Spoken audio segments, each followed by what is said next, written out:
રાજ્યમાં ભારે વરસાદની આગાહી વચ્ચે 24 કલાકમાં 41 તાલુકામાં વરસાદ. આજે 20થી વધારે જિલ્લામાં વરસાદની આગાહી.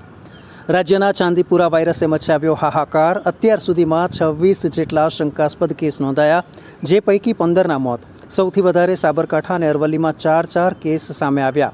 અમદાવાદ સિવિલ હોસ્પિટલમાં 3 બાળકોને સારવાર અર્થે ખસેડાયા. છત્તીસગઢમાં બીજાપુરના જંગલમાં નક્સલવાદીઓએ આઈઈડી બ્લાસ્ટ કર્યો. 2 ભારતીય જવાનો થયા શહીદ, 4 જવાન ઘાયલ. સુરક્ષા જવાનોએ નક્સલવાદીઓ સામે અભિયાન કર્યું તેજ. જમ્મુ કાશ્મીરના ડોડા જિલ્લામાં આતંકવાદીઓ દ્વારા કરવામાં આવેલા હુમલામાં 2 જવાનો ઘાયલ.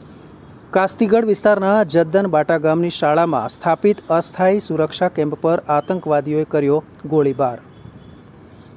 અમેરિકામાં ચૂંટણીના ધમધમાટ વચ્ચે રાષ્ટ્રપતિ જો બાઇડેન કોવિડ-19 પોઝિટિવ થયા. જો બાઇડેન આઇસોલેશનમાં રહીને જ કામ કરશે, તેમજ તમામ પ્રકારના નિયમોનું કરશે પાલન. ચીનના દક્ષિણ પશ્ચિમ શહેર જિગોંગમાં એક શોપિંગ મોલમાં ભીષણ આગ ફાટી નીકળી. આગની ઘટનામાં 16 લોકોના મોત, 14 વ્યક્તિઓ રેસ્ક્યુ કરાયા.